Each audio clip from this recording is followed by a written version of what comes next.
करते हैं। अभी कल जो एक मुद्दा काफ़ी गरमाया हुआ था दोस्तों, खास करके बीएड का मुद्दा।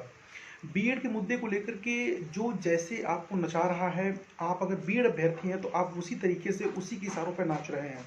बात यह है कि दोस्तों कल जो भी सुनवाई थी बीएड को खास करके लेकर के, बीएड बाहर करने को लेकर के, उसमें हुआ कुछ नहीं, बस इतना ही हुआ कि बीएड को टैग कर दिया गया पुनः जो है 14 जुलाई को उसी डेट के लिए। कहीं ना कहीं से वकील के साथ साथ जजेस भी इस बात को जानते हैं कि जब मैटर वही है, मुद्दे वही हैं और इन चीज़ों पे सुनवाई इसके पहले हो चुकी है, तो निश्चित तौर पे हर एक मैटर को अलग अलग सुना जाने से बेहतर है उन सभी मैटर्स को एक साथ देखा जाए। और कहीं ना कहीं से अब जो यहाँ पर सुप्रीम कोर्ट में जो पॉइंट्स रखे जाएंगे वो कंक्लूडिव पॉइंट्स रखे जाएंगे, यानी कहने का मतलब ये होगा कि वैसे पॉइंट्स रखे जाएंगे जिन पॉइंट्स के बेसिस पर ये तय हो सके कि अब ये पॉइंट जो है, क्योंकि वो पॉइंट्स कहीं ना कहीं से असरदार नहीं रहे जिसकी वजह से ये मामला सुप्रीम कोर्ट तक पहुंचा, तो ऐसे ही पॉइंट्स को रखना पड़ेगा सुप्रीम कोर्ट में, क्योंकि उन पॉइंट्स जो जिनको पहले रखा जा चुका है उनको समराइज करते हुए, उनकी एक फाइलिंग बनाते हुए सुप्रीम कोर्ट के जजेस हैं उनके सामने सुनवाई के दौरान पेश की जाएगी। तो ये बातें तो तय है कि थोड़ा बहुत उस पर लाइट प्रकाश डाला जा सकता है, लेकिन नए पॉइंट्स, नए ऐसे बिंदुओं को रखना पड़ेगा जिससे कि ये मामला जो है अब आगे नहीं खींचे, पहली बात। दूसरी बात ये है कि जो लोग अभी भी बीएड को बाहर करने के लिए सोच रहे हैं, कहीं ना कहीं से उनको इस मुद्दे से कोई लेना देना ही नहीं है कि जो बीएड है उसको सरकार ने, और खास करके जो एनसीटी जो कि रूल मेकिंग अथॉरिटी है, उसने जो है कि बाकायदे शिक्षक भर्ती में और खास करके प्राथमिक शिक्षक के लिए वैलिड किया है।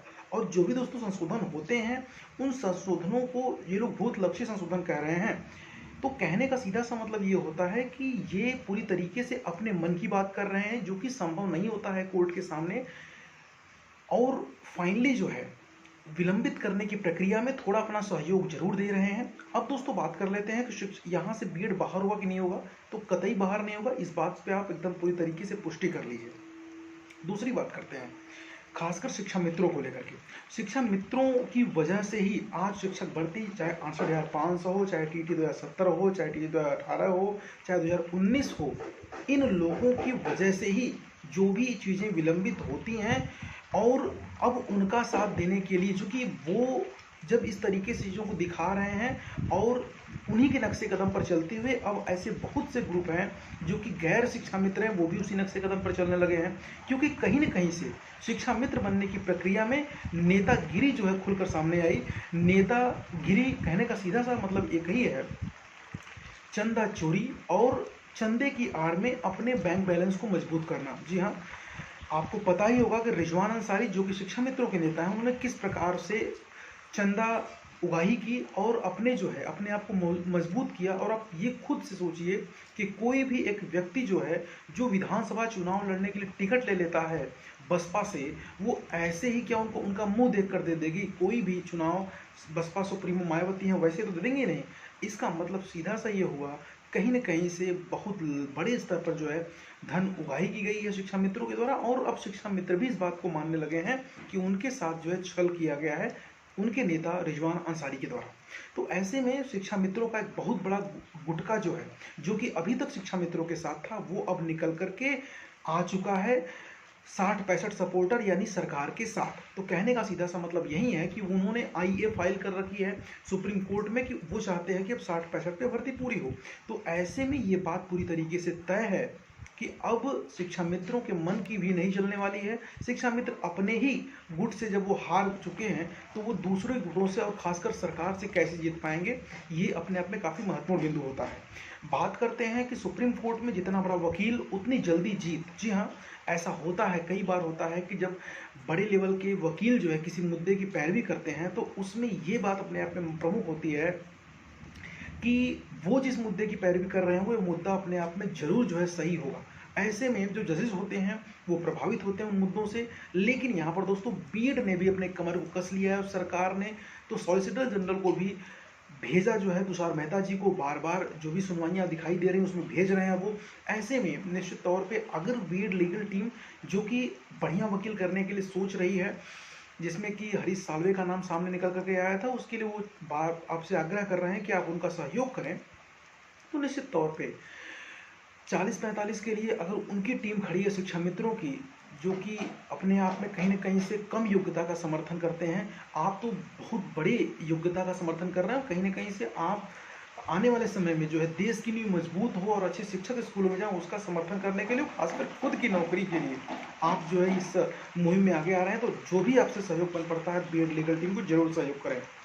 तो दोस्तों यहाँ पर 2 मुद्दे हो गए, शिक्षा मित्र के और बीएड के। अब यहाँ पर ये बात करते हैं कि जिन लोगों का चयनित लिस्ट में चयन हुआ है, चयनित लिस्ट में जिनका चयन हुआ है, उनका क्या होगा? वो लिस्ट दोबारा रद्द की जाएगी या उसी लिस्ट पर जो है कि उनको जो है नियुक्ति दे दी जाएगी? तो ऐसे में एक बात आपको समझने की ज़रूरत यहाँ पर ये है कि सबसे बड़ी बात यहाँ पर होगी कि जो जिन लोगों का भी चयन, अगर चयनित लिस्ट में उनका चयन हुआ है तो ये इतना ज़रूर जान लें कि उनका चयन 100% सेफ है। और पूरी तरीके से जो लोग भी सेकंड काउंसलिंग का पैटर्न वॉच कर रहे हैं, उनके लिए बस इतना ही कहना चाहता हूँ कि उनका भी चयन होगा। लेकिन पहली चीज़ सबसे बड़ी प्रायिकता होगी वो ये होगी कि जो लोग भी यहाँ पर अवैध तरीके से, अवैध कहने का सीधा सा मतलब एक ही है, चाहे वो एनओसी के चक्कर में, चाहे वो विभिन्न काउंसलिंग करवाने के पश्चात भी यहाँ पर आकर के डटे हुए हैं, खड़े हुए हैं, उनको बाहर करने से ही यहाँ पर जो है सेकेंड काउंसलिंग में बहुत ज़्यादा संख्या में अभ्यर्थियों का फ़ायदा हो सकता है। तो ऐसे में एक मुहिम होनी चाहिए अपनी, और ख़ास करके हम उन सभी अभ्यर्थियों की बात कर रहे हैं जो कि 60-65 को सपोर्ट करते हैं। ऐसे लोगों को बाहर करने के लिए ज़रूर जी तोड़ प्रयास करें, जो कि कहीं न कहीं चयनित हैं, उसके बाद भी यहाँ आने का प्रयास कर रहे हैं।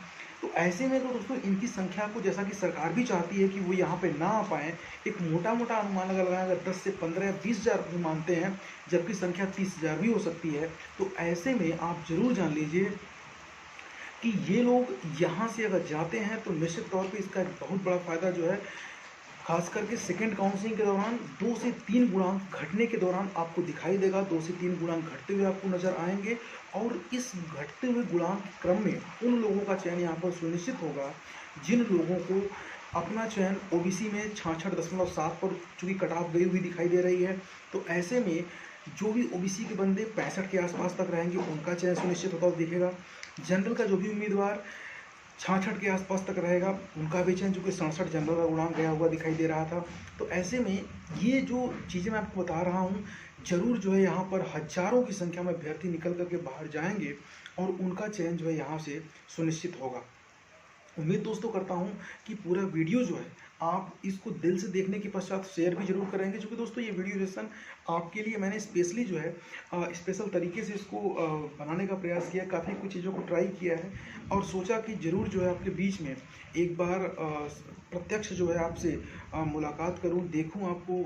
वो तो दोस्तों हो नहीं सकता है, लेकिन हाँ, अपने आप कमेंट बॉक्स से अपने विचारों को प्रेषित कर सकते हैं वीडियो सेशन में, और आप इस बात को जरूर बताएंगे। उम्मीद पूरा करते हैं कि आपको वीडियो सेशन कैसा लगा, क्योंकि दोस्तों ये नया एक्सपेरिमेंट था जिसके माध्यम से उम्मीद करता हूँ, क्योंकि दोस्तों यूट्यूब की एक नई पॉलिसी दिखाई दे रही है जिसमें कि 30 लाख 35 लाख सब्सक्राइबर, 40 लाख सब्सक्राइबर तक के लोगों को भी उनके चैनल को डिलीट कर दिया जा रहा है, उनके चैनल को हटा दिया जा रहा है। चूँकि ऐसा इसलिए कर रहे हैं वो, क्योंकि अगर अपने आप फेस को यूट्यूब पर नहीं दिखाते हैं, कहीं न कहीं से आप इलीगल उनके नज़रों में होते हैं। ऐसी स्थिति में वो आपको डिसमिस कर सकते हैं। दोस्तों मैं नहीं चाहता हूँ कि आप जैसे लोगों का साथ कभी भी जो है मुझसे छूटे, और चूँकि दोस्तों इतना मेहनत करके इस चैनल को बिल्ड किया हूँ, तो निश्चित तौर पर दोस्तों, और आपके प्यार की वजह से चैनल बिल्ड हुआ है। मेरा मेहनत से ज़्यादा इंपॉर्टेंट आपका प्यार है दोस्तों। उम्मीद करता हूँ कि आपका प्यार और दुलार इसी प्रकार चैनल के साथ बना रहेगा। दोस्तों वीडियो अच्छा लगेगा तो वीडियो को लाइक और शेयर करिएगा। जिस चैनल पर नया हूँ, चैनल को सब्सक्राइब करके बेल आइकन भी दबाइए, इससे लेटेस्ट वीडियोज़ के नोटिफिकेशन सदा मिलते रहे। चलिए दोस्तों, धन्यवाद पूरा वीडियो वॉच करने के लिए।